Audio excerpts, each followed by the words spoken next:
Salut à tous, alors aujourd'hui, hors série, on va sortir un petit peu des sentiers battus, hein, pour moi aussi du reste. Je vais vous parler de J-Coil. C'est donc un artisan coiler que je connais bien, qui fabrique des coils, qui vend des coils et qui vend aussi une petite machine si vous voulez fabriquer des Clapton vous-même. Cette machine vous aidera à les fabriquer correctement en diminuant les frottements, en diminuant la difficulté pour préparer vos fils pour fabriquer vos coils. Voilà, alors avant toute chose, j'aimerais dire que je ne suis pas moi-même un maître coiler. J'en fais parce que ça m'amuse, parce que j'ai envie de faire mes petits Clapton. Je m'arrête au Fuse Clapton, hein, je vais pas plus loin. Mais voilà, moi j'aime bien en fabriquer. J'ai trouvé cette petite machine pratique. Donc j'avais envie de partager ça avec vous, de vous montrer un petit peu ce matériel. Donc voilà, on va passer en mode pseudo gros plan et je vais vous montrer un petit peu tout ça, vous expliquer le fonctionnement, essayer de fabriquer des coils en live. Je vais essayer de ne pas me planter, hein. Donc c'est toujours plus difficile avec la caméra, effectivement, que quand on est tranquille, qu'on prend le temps de le faire, etc. Voilà, on y va, et on se retrouve en plan plus serré.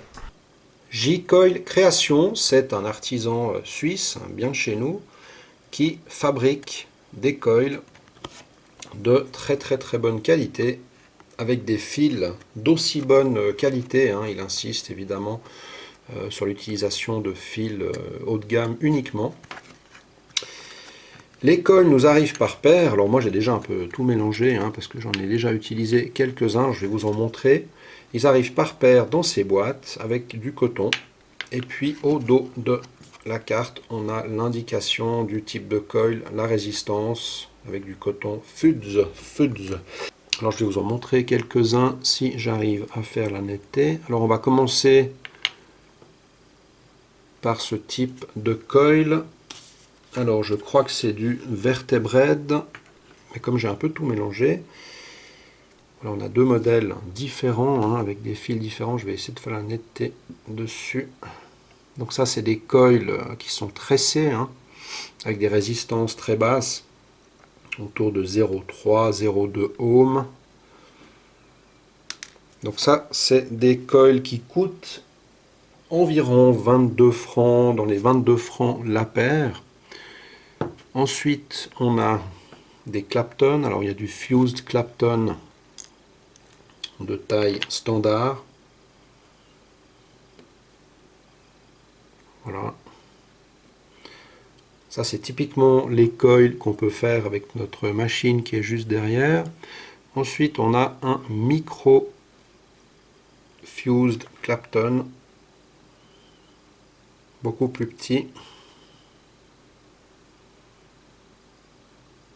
Donc là, c'est deux fils enrobés par un fil tout fin.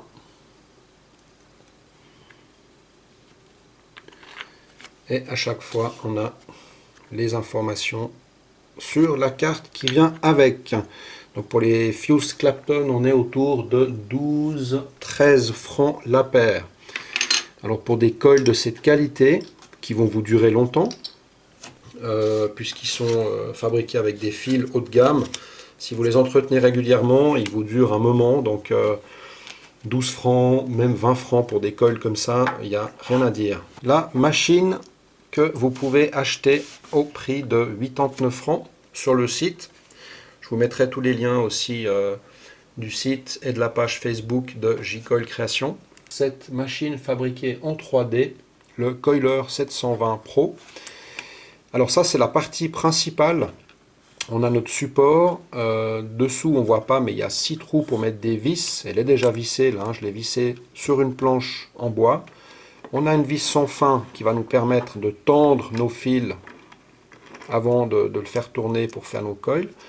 Ici on a un roulement à billes céramique sur laquelle est fixée notre pince dans laquelle on va mettre notre ou nos fils.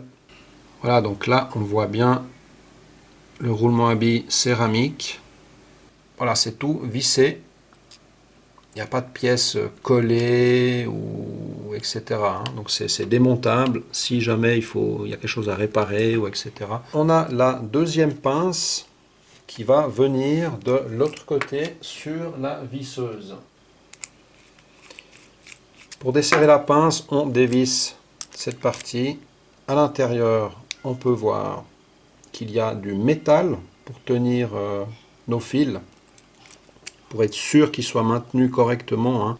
Ici, donc, c'est la partie qui va venir se fixer sur le mandrin de la visseuse. Livré aussi avec l'appareil des petits guides qui nous permettront de passer nos fils à l'intérieur. Alors il y a du 26 et du 28 gauge, ceci pour éviter que les fils s'entortillent pendant qu'on enroule notre fil tout fin autour de nos Clapton. Voilà, je ne sais pas si j'ai été ultra clair. Je vais repasser un petit peu en plan plus large pour vous montrer ce que moi j'ai monté. Alors voici ce que j'ai fabriqué donc comme plateforme pour monter mes coils. Alors j'ai pris une planche qui fait 80 cm de long. hein. C'est un montage assez court. Vous pouvez faire ce que vous voulez. hein. Si vous voulez faire plus long, le double. Enfin voilà, après chacun fait comme il veut, encore une fois. Moi je vous montre et je vous propose juste ce que j'ai conçu pour moi, qui va bien, pour faire mes petits Clapton dans mon coin. D'un côté j'ai donc la machine avec le roulement à billes, donc l'extrémité. Là, j'aurai le fil qui va traverser et ici la visseuse. La visseuse, alors j'ai mis simplement des grandes vis avec une protection en plastique. Et puis ici un support avec un peu de mousse surélevée pour que la visseuse reste bien droite. Et puis à la même hauteur, l'idée c'est aussi que la pince de ce côté soit à la même hauteur que la pince à l'autre extrémité. C'est quand même important de bien être dans l'axe. Ensuite, dessous, j'ai marqué les centimètres. Ça me donne une indication où c'est que j'en suis. hein. Je sais qu'à 10 cm, je vais pouvoir faire un coil. À 20, je vais en faire 2. À 30, 3. Et à 40, 4. À peu près. hein. C'est fait un peu à l'arrache. Voilà, maintenant, je vais préparer les fils pour fabriquer une petite série de fuse Clapton. Alors donc là je vais fabriquer du fuse Clapton avec deux fils nichrome 80 donc en 26 gauge. C'est ça, tac. Enrobé par du nichrome 80 40 gauge. Alors une petite astuce, alors, suivant les fils que vous utilisez, suivant la qualité, vous pouvez, ils sont un peu tout entortillés, donc vous pouvez le mettre droit simplement en le mettant donc un fil après l'autre sur le mandrin. Vous le tenez avec la pince de l'autre côté et vous lui donnez, voilà, comme ça votre fil, ça suffit, votre fil il est droit et il sera du coup un peu plus facile à travailler. Faites bien gaffe de ne pas faire de gros plis, hein, parce qu'après c'est toujours un peu plus difficile à récupérer ça. Voilà. Ensuite, vous prenez vos deux fils, vous les mettez bien ensemble à la même longueur et vous venez les fixer dans la pince côté visseuse. Vous serrez bien. Là vous donnez déjà un peu de jeu avec la vis sans fin, histoire que quand vous devez le tendre vous ayez du rab. Alors là on coupe.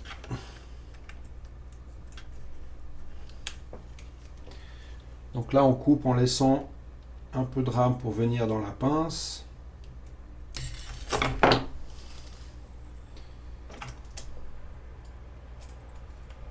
On vient mettre nos fils dans la pince bien au milieu, on vient serrer.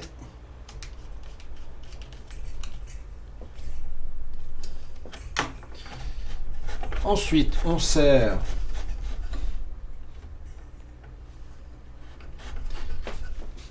nos deux fils. Donc ça c'est...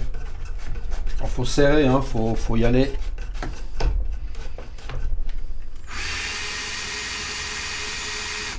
On est dans le domaine de la corde de guitare, voilà. Je peux même jouer de la guitare. Tac.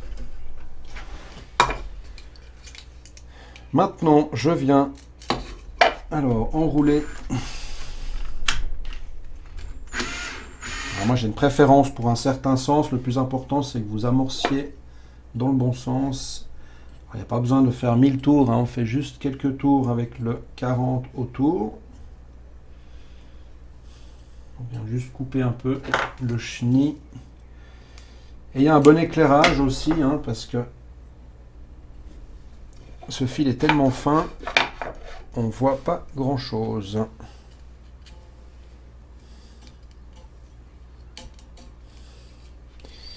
Alors maintenant, c'est là que c'est important de tenir donc la bobine par le centre et de la serrer, de trouver le bon serrage pour que le fil s'enroule proprement, c'est-à-dire qu'il ne commence pas à s'espacer, qu'il se suit vraiment juste parfaitement.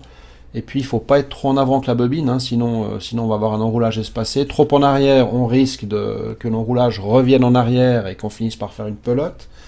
Donc il faut trouver la bonne tension et puis rester vraiment très légèrement en retrait. Et on commence doucement, on regarde comment ça se passe. Et plus on est confiant, plus on accélère.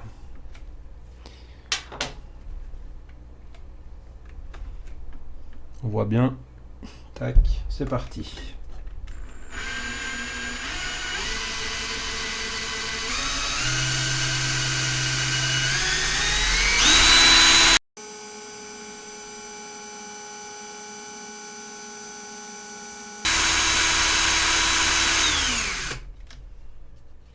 Voilà, alors je ne vais pas aller jusqu'au bout, j'ai un peu la flemme. Donc pour la visseuse, favoriser une visseuse qui tourne vite. Les visseuses bas de gamme ne tournent pas très vite, hein, on est autour des 500-800 tours minute. Ça reste du moyen de gamme, hein, je suis à 1600 tours minute max. Évidemment, il y a beaucoup plus vite, il y a du 3000, il y a même encore plus. Donc c'est clair que plus ça va vite, plus vous ferez votre longueur rapidement, ça c'est évident. Donc là, la mienne, elle est limite un peu lente, quoi, pour vraiment aller vite d'une traite. Ouais, quoi qu'il en soit, important de vraiment bien tendre le fil, hein. Là, on est vraiment, il n'y a pour ainsi dire pas une torsade, c'est parfaitement droit, c'est nickel.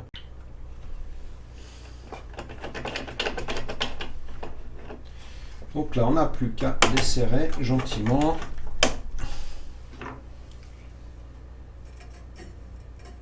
On coupe notre fil de 40. On récupère notre longueur et il n'y a plus qu'à faire nos petits coils.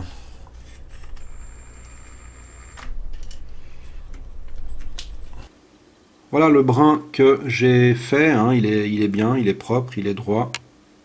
Il n'y a pas de boulettes dans l'enrobage.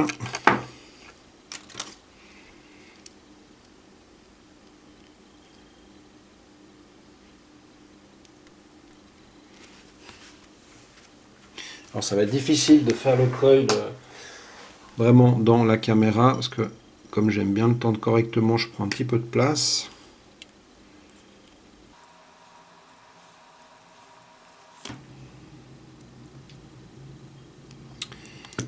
Et voilà un petit coil de fait.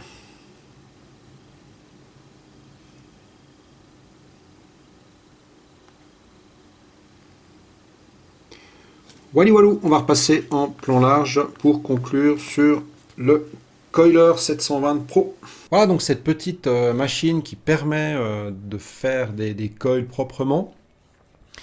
C'est important de vraiment bien tendre les brins, donc avec la vis de tension sur l'appareil. Il ne faut pas hésiter à tendre. La première fois, moi j'avais un petit peu peur, j'ai pas assez tendu, et c'est là qu'on a les tortilles qui viennent. Et le fil qui bouge, hein. Donc n'hésitez pas à vraiment bien tendre, c'est important pour vraiment que votre travail soit nickel. Donc voilà, après, Bah, c'est comme d'hab, hein, des fois je les réussis mieux, des fois je les réussis un petit peu moins bien. Là, je vous cache pas qu'avec les caméras un peu autour, c'est pas toujours évident de faire les choses ultra correctement. Quoi qu'il en soit, en conclusion, cette petite machine, elle m'a beaucoup aidé à vraiment faire du travail propre. C'est du solide, j'ai pas eu de soucis avec, j'avais un petit peu de crainte. La solidité de la 3D, c'est pas toujours, suivant l'imprimante 3D qui fabrique le matériel, c'est pas toujours ultra solide. Là, j'ai pas eu de soucis, ça marche très bien, le roulement à billes fonctionne impeccable, la mécanique, ça joue, il n'y a pas de problème. Donc voilà, pour moi, je me fais plaisir, c'est une petite machine qui m'aide bien. Là, je vais plus la lâcher maintenant, avec ma petite planche de travail. Voilà. Encore une fois, je suis pas un spécialiste, je vous ai montré un peu ce que j'ai fait moi. N'hésitez pas à changer, hein, adapter, faire plus long, faire autrement. Je ne vous ai pas montré forcément toutes les combines non plus, il y en a plein. Chacun a ses petites combines pour faire les choses un peu mieux, etc. Donc voilà. Moi, je vous remercie encore de m'avoir suivi pour cette petite revue hors série et je vous dis à bientôt pour une prochaine revue. Ciao!